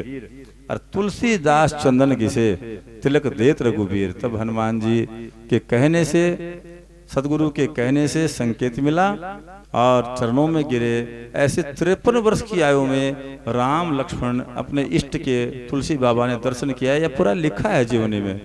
फिर बाबा को काकभूषण जी के भी दर्शन हुए हैं, बाबा को सनकादिक ऋषियों के भी दर्शन हुए हैं, उससे उल्लेख भी आते हैं समय समय पर। और फिर प्रेरणा हुई कि आप भगवान के चरित्र लिखो, तो शुरू में संस्कृत में लिखे और रात को लिखते थे, सुबह मिट जाते थे। फिर अंत में भगवान ने दर्शन देकर कहा, आने वाले कलिकाल में संस्कृत इतनी मजबूत आम जन की नहीं होगी, इसलिए अपनी खड़ी भाषा में लिखो और फिर समझाओ। तो बाबा ने प्रत्येक कांड में 2 श्लोक 3 श्लोक संस्कृत में लिखे हैं, देववाणी को प्रस्थापित करने के लिए कि संस्कृत भगवान की वाणी है, और बाद में अपनी भाषा में जो आप और मेरे को समझ में आए ऐसा इसमें लिखा है। माताओं, ऐसे प्यारे तुलसी संतों के प्रति बहुत लगाव। सरलता संत की पहली पहचान है। आप देख रहे हो इन मूर्तियों को, सरलता से भरे पड़े हैं। नहीं तो महाराज तप का और ईष्टनाएं छोड़ने का भी बहुत बड़ा अहंकार हो जाता है। पर अपन भाग्यशाली हैं जिनके दर्शन हम कर पा रहे हैं। ऐसे सुदर्शन जो हो रहे हैं वो उन परंपरा के संत हैं जिन परंपरा में सरलता है, सहजता है, स्निग्धता है। कैसे सरल थे? नाभा जी ने एक बार भंडारा किया और भंडारे में तुलसी बाबा का नाम भूल गए। तो किसी बाजू में जाते व्यक्ति ने कहा, नाभा जी नाभा ने भंडारा किया है, तुलसी आप गए नहीं? तो तुलसी जी ने कहा, अच्छा नाभा वो हैं रामानंद जी की परंपरा में ही जिन्होंने भक्तमाल लिखा है और भक्तों के बारे में बहुत गाया है, संतों के बारे में। उन्होंने कहा अच्छा।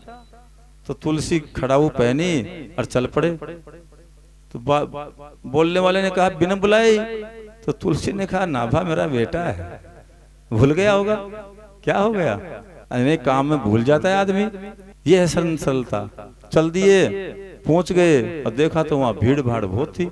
जहां चप्पल खड़ाऊ खोली थी, पगनियां खोली थी, चप्पलें खुली थी, वहीं थोड़ी जगह मिली तुलसी बाबा को और वहीं आलती पालती मारकर बैठ गए। प्रवचन सुनने लगे, भगवान की कथा सुनने लगे जो संत कह रहे थे। नाभा जी की दृष्टि पड़ी, दौड़े और दंडोत करते हुए लोटपोट हो गए। बाबा ये आपका बैठने का स्थान, आप चलो बाबा, मंच पर चलो। और तुलसी करे, रे नाभा तू कैसा है रे, आज तेरे कारण से इस तुलसी को कितना बड़ा सौभाग्य मिल गया। सब बड़ा कहने लग गए रे नाभा। सब कहते हैं तुलसी हमारे बड़े हैं, कभी संत चरण की रज मिली नहीं थी नाभा। आज तो चरणों में बैठने का, चरण रज में बैठने का अवसर तेरे कारण से मिल गया नाभा। तेरे को लाख लाख धन्यवाद, भगवान तेरे पर कृपा करे नाभा। ऐसी सरलता प्राप्त तुलसी जिनके बारे में सारे कवियों ने मिलकर कहा, चंद्रमा जैसी शांति, शीतलता, स्निग्धता और ओतप्रोत प्रेम से, ओज से ओतप्रोत करने वाले तुलसी की सारा काव्य है। ऐसे तुलसी महाराज ने 80 वर्ष के हुए तब ये रामचरितमानस पूरा लिखा, हनुमान चालीसा लिखा, कवितावली, एक एक ग्रंथ पढ़ने लायक है, गहरे उतरने लायक है। उन सबको लिखा है बाबा ने। अपन अगले 9 दिन जो बाबा ने लिखा है राम जी के गुणगान, उनकी चर्चा करेंगे। इसलिए इस आयोजन का नाम है राम कथा। जिस बाबा ने यह ग्रंथ लिखा है उनकी आयु 126 वर्ष रही। मैंने बताया 1554 संवत में जन्म हुआ, श्रावण मास था, शुक्ल की 7वीं तिथि थी, उसमें बाबा का जन्म हुआ। और बाबा ने जब शरीर छोड़ा तो 126 साल की आयु थी। 80 घाट पर बाबा ने शरीर छोड़ा और उस समय 1680 संवत था। ऐसा सारा जीवन तुलसी बाबा का रहा। जो तुलसी बाबा के आधार लेकर जिसने लिखा है उसके बारे में मैंने आपको जानकारी देने का प्रयत्न किया है। माताओं, रामचरितमानस में 7 कांड लिखे हैं तुलसी बाबा ने, जिनकी चर्चा आगे करेंगे। पहला कांड है बाल कांड, और 9 नवान प्रायण है। नवरात्रा में जगह जगह देश विदेश में जहां भी सनातनी रहते हैं नवान प्रायण करते ही हैं। 120 दोहे का लगभग एक नवान प्रायण है। 120 दोहे पर पहला आता है और दूसरा 239 पर आ जाता है। 239 दोहे पूरे होते हैं तब आ जाता है, तीसरा 358 पर आ जाता है। ऐसे 3 नवान प्रायण एक ही कांड में है, बाल कांड में, तीसरा हिस्सा जैसा 361 दोहे का बालकांड है। और इसलिए सबसे बड़ा लिखा है कि हम समझें कि बालक अवस्था में ही संस्कार दे देंगे ना तो महान हो जाएगा। बाद में सिखाने का प्रयत्न करें, ठीक हो जाता है, बाद में दीवार के सिर पर डालो और बड़े को सिखा दो। पर छोटा सा बालक, पौधा जब पनपता है ना, थोड़ा बड़ा होता है, तो जिधर भी ले जाना चाहो रस्सी बांध दो, उधर ही मुड़ जाएगा। पर बड़ा होने के बाद, तना आने के बाद, शाखाएं आने के बाद टूट जाएगा, पर मुड़ेगा नहीं। ऐसी बाल तुलसी कहना चाहते हैं कि देखो ये बाल अवस्था है ना, अपनी भूमिका अदा करो। माता पिता हो तो प्यार दो, स्नेह दो। इसलिए बाल कांड मतलब बाल अवस्था सुधर जाए, बाल अवस्था पर ध्यान चला जाए। बाबा ने इसलिए लंबा कांड लिखा है 361 दोहों का, जिसमें 3 नवान प्राण आ जाते हैं। अयोध्या कांड लिखा, दूसरा कांड अयोध्या युवानी का कांड है, जवानी का। इसलिए जब बाल अवस्था सुधर जाएगी तो जवानी में परेशानी नहीं होगी, दिक्कत नहीं आएगी। संग बाल अवस्था में बिगड़ता है, 14 साल तक जैसा बन गया ना बालक वैसा ही हो जाता है फिर। इसलिए 14 साल तक ध्यान रखो, वास रखो, झिड़कना नहीं है, क्रोध नहीं करना है, प्यार से प्रेम से। आप नहीं दोगे दूसरा देंगे तो उनकी बात मानेगा फिर वो। अयोध्या कांड में माताओं 326 दोए हैं और 2 नवान प्राण लगभग आ जाते हैं, क्योंकि 116 अयोध्या कांड का 116वां दोहा जो है ना, वहाँ चौथा नवान प्राण आता है और 236 पर 5वां नवान प्राण आ जाता है और फिर 326 दोहा पर अयोध्या कांड समापन हो जाता है। नवान प्राण अरण्य कांड के 29 दोहे पर आता है। अयोध्या कांड तीसरा कांड अरण्य कांड है, जिसमें संतों का मिलना है। अधिकांशतः सभी भगवान का वनवास हो चुका है और सब संतों से मिल रहे हैं, यहाँ वहाँ, कहीं अतरी से, कहीं इनसे, कहीं उनसे, संतों का मिलन है। अरण्य कांड का 46 दोहों का है, जिसमें छठा नवान प्राण समापन होता है और चौथा कांड माताओं अयोध्या किष्किंधा कांड है, जिसमें भगवान का हनुमान जी महाराज से मिलना होता है। सबसे छोटा कांड 30 दोहों का ही। और फिर 5वां सुंदर कांड है 60 दोहों का, नाम ही सुंदर है। और छठा लंका कांड है 120 दोहों का और उत्तर कांड है 121 दोहों का। ऐसे 7 कांड है। तुलसी बाबा तो कहते हैं चलते फिरते प्रयागराज हैं, तीर्थ हैं, जहाँ गंगा यमुना सरस्वती तीनों का मेल है, तीनों बहती है भक्ति के रूप में। संतों में गंगा बहती है कर्म निष्काम कर्म योग के रूप में, और माँ यमुना बहती है। और ज्ञान जो उनको हुआ, जिस ज्ञान को होने से ही लोकेश ने छोड़ी है और संसार से विरक्ति लेकर भगवान के भजन में लगे हैं, दयाल जी के भजन में लगे हैं, ये माँ सरस्वती है। सरस्वती गंगा यमुना तीनों एक जगह चलता फिरता तीर्थ है ये संत। तो ऐसे सच्चा साधु, और साधु सच्चा है कि झूठा है इसका पता कब चलेगा भाई? तो सच में जो सत्य के निकट है वो साधु है। अब गीता ये नहीं कहती कि भगवा वस्त्र पहने हैं वही साधु है। गीता तो कहती है 5वां अध्याय सन्यास, पहला ही श्लोक, ज्ञेय से नित्य सन्यासी यो न द्वेष्टि न कांक्षति। यानी इसका भाव ही पहला ही श्लोक है। हे अर्जुन, वह सन्यासी शब्द प्रयोग किया है कि वह नित्य सन्यासी, नित्य माने हर पल हर क्षण सर्वदा, वह सन्यासी मानने योग्य है जिसमें इच्छाएं न हो और जिसमें द्वेषता न हो।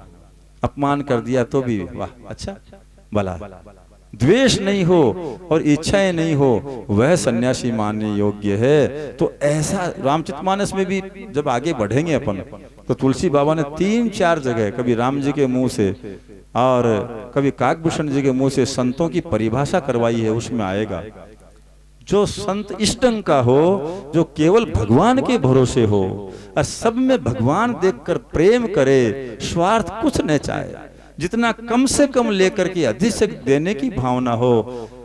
लज्जा ढकने के लिए कपड़ा है, पेट भरने के लिए भोजन, उसके अलावा कोई लिप्सा लापसा नहीं हो। ये धन आ रहा है कि इस पर दृष्टि है महाराज, ये कलयुग है, ये लक्षण नहीं है संतत्व का। आधार है समाज की उपकार, समाज का परोपकार, सरल रहना, सहज रहना और छिपे रहना और सबको मान देना, खुद अमानी रहना, ऐसे कई परिभाषाएं आएंगी। ऐसा जो कोई दिखाई दे जाए तो माताओं वो संत है। उसका साथ करना, उसका साथ कर लेना, यह भी सत्संगी है, सत्संग। तो अरण्य कांड में संती संतों का और बोलबाला है। पूरा अरण्य कांड संतों की परिभाषा है, विप्रों की परिभाषा है, और अनसुया जी माँ के द्वारा सीता जी को उपदेश है। पूरा अरण्य कांड इस प्रकार संतत्व में चलता है, इसलिए मणिपुर चक्र है। अगर उसको समझ लिया तो फिर अंधेरा नहीं रहेगा, फिर प्रकाश हो जाएगा।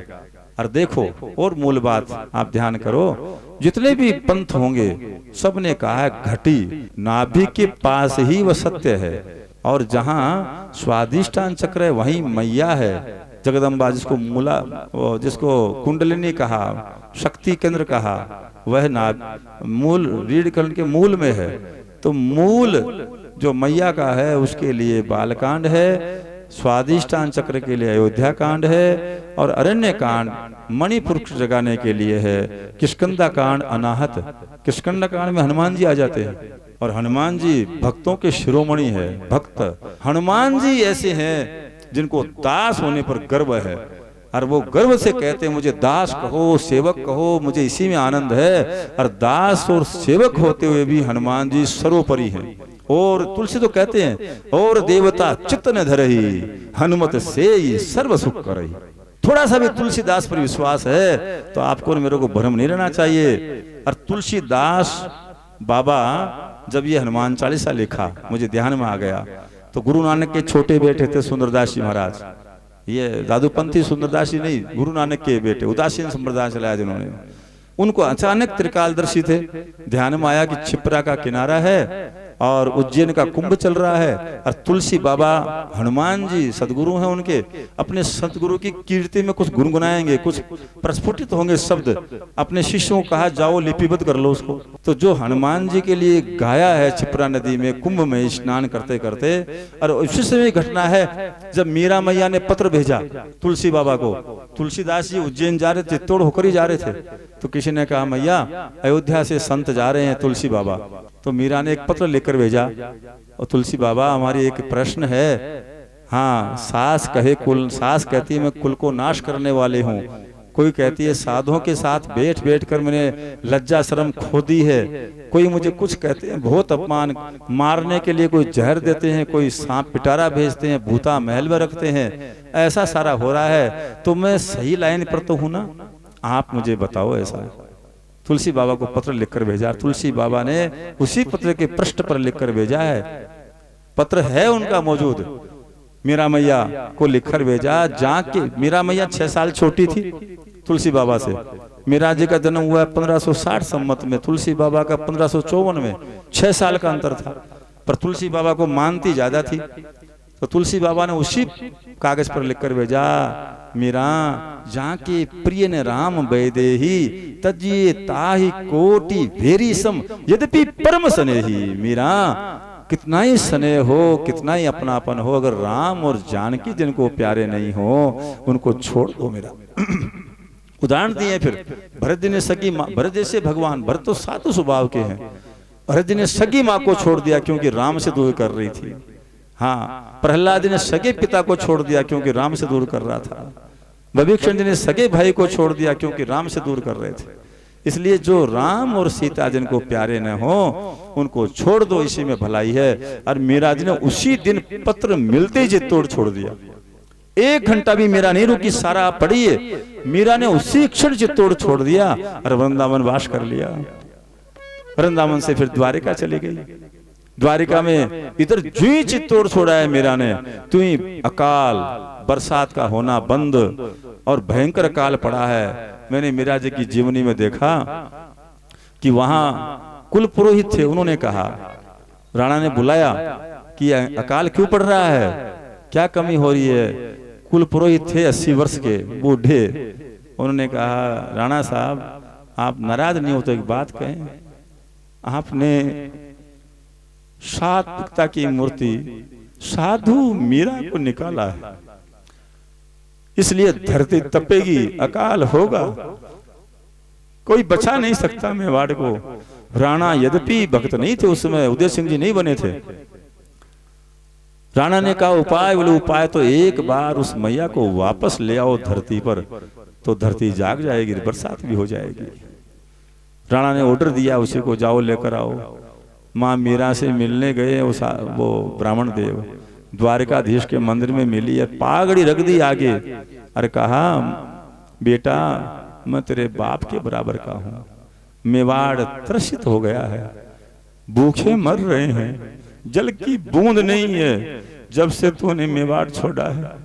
इस बुढ़े की पागड़ी की लाज रख और एक बार मेवाड़ चल। मीरा हंसी, मीरा ने कहा बाबा बहुत देर हो।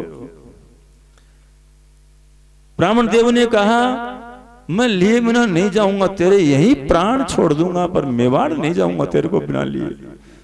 तो मीरा ने कहा बाबा मैं ठाकुर जी से पूछ कर आती हूँ। द्वारकाधीश के मंदिर में गई, आई नहीं। फिर ब्राह्मण देवता दौड़कर मंदिर गर्भगृह में गए तो एक चूनड़ी का पल्ला बाहर था, मूर्ति में समा गई माँ। आज भी आप जाओ द्वारका दर्शन करने तो वो पल्ला माँ का, मीरा का आज भी बाहर निकला हुआ है, बाकी सारी मूर्ति में समा गई। ऐसा अद्भुत व्यक्तित्व मीरा का था। महाराज क्या कहें, ये अरण्य कांड मणिपुर चक्र है। जब हम इन संतों का साथ ले लेंगे ना, तो तुलसी बाबा कहना चाह रहे हैं मणि जैसे स्वयं प्रकाशित है, बाहर के किसी साधन की आवश्यकता नहीं है। ऐसे ही संत संसर्ग से, संत स्पर्श से, संत के निकटता से आप मणि जैसे हो जाओगे, फिर बाहर के किसी साधन की आवश्यकता नहीं है। स्वयं में छुपा हुआ सत्य आपको दिख जाएगा। ये अरण्य कांड है। किष्किंधा कांड ये अनाहत चक्र है। हाँ, हनुमान जी का यहाँ प्रादुर्भाव है। हनुमान जी तो आपको पता हुंकार भरते हैं, बानर रूप उनका ज्यादा पसंद करते हैं तुलसी बाबा, और इसलिए हुंकार नाद का प्रतीक है। अनाहत चक्र नाद। बाहर कोलाहल है, बाहर की यात्रा थकाएगी, बाहर की यात्रा दुख के बाद सुख में लेकर जाएगी।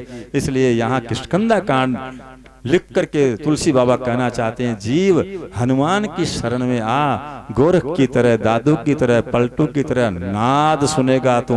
एकांत में भी, भीड़ में भी एक रह सके, एकांत में रह सकेगा, और एकांत में उन नादों को सुनने से नृत्य करेगा मीरा की तरह तू, नाच उठेगा।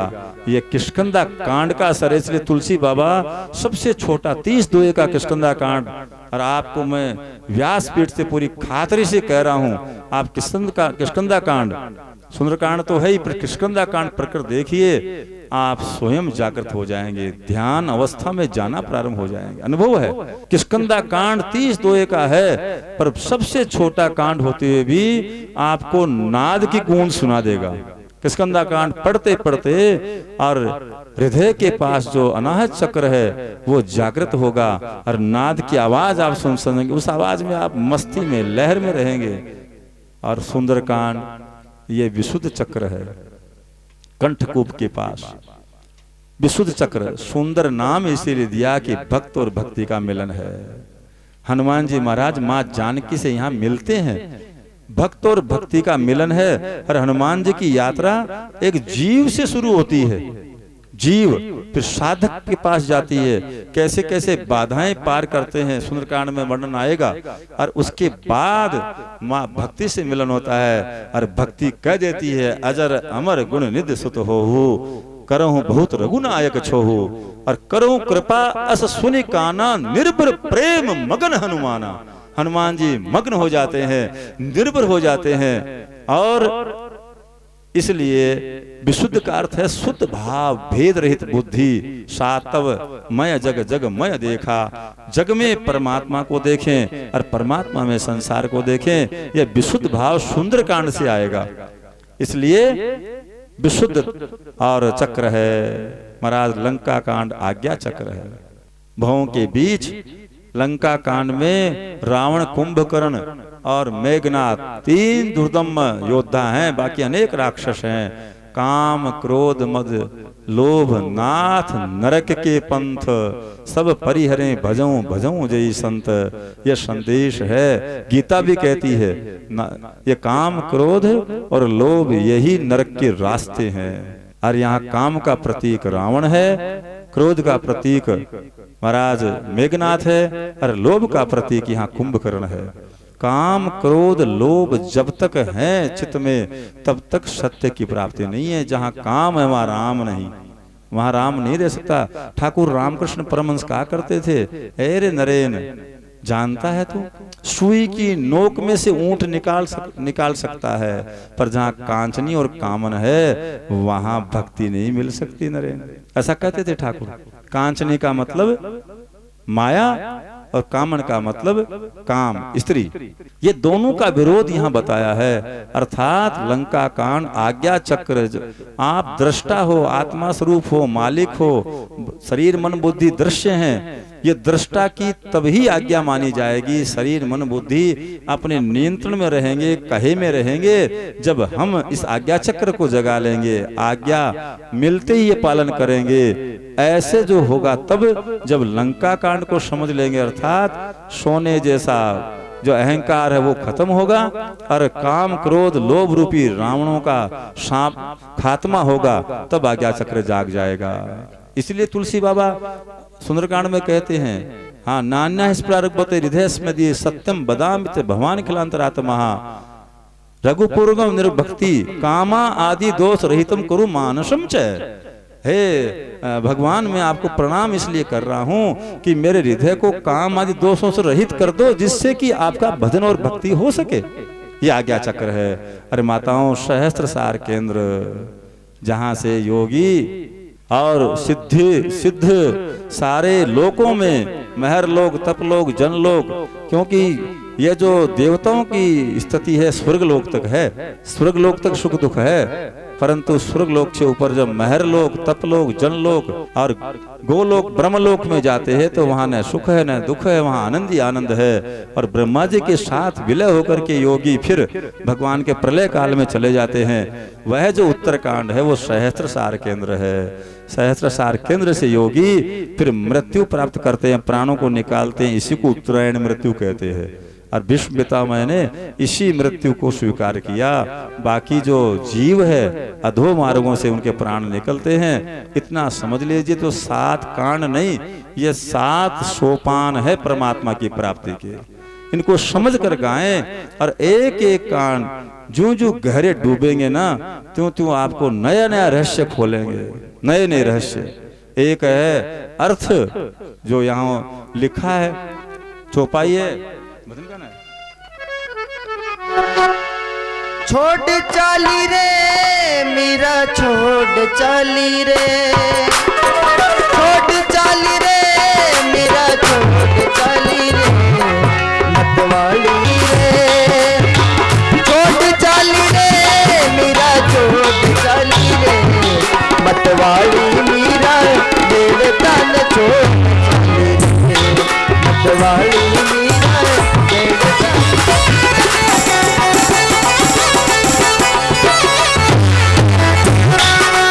मरुदर छोड़ मेड़ तो छोड़ो, मरुदर छोड़ मेड़ तो छोड़ो, छोड़ सब परिवार, बचपन ही सहेला छोड़ी, छोड़ी माँ को प्यार। मरुदर छोड़ मेड़ तो छोड़ो, छोड़ सब परिवार, बचपन ही सहेला छोड़ी,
कृपा से सब काम हो रहा है, मेरा आपकी कृपा से सब काम हो रहा है।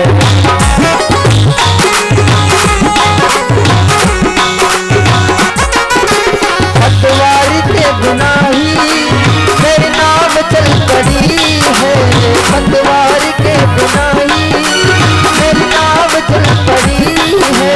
हैरान है जमाना मंजिल भी मिल रही है, हैरान है जमाना मंजिल भी मिल रही है। डरता नहीं कुछ भी, डरता नहीं कुछ भी, सब काम हो रहा है। डरता नहीं कुछ भी, सब काम हो रहा है। करते हो तुम कन्हैया मेरा नाम हो रहा है, करते हो तुम कन्हैया मेरा नाम हो रहा है। मेरा आपकी कृपा से सवारी स्वामी जय जगदीश सवारी, दास जनों के चरण जोड़ गए, ओम जय जगदीश हरे। जो जावे फल पावे दुख बिन से मन का, दुख बिन से मन का। सुख संपत्ति घर आवे, सुख संपत्ति घर आवे, कष्ट मिटे तन का। ओम जय जगदीश हरे। मात पिता तुम मेरे शरण गहु में किसी, स्वामी शरण गहु में किसी।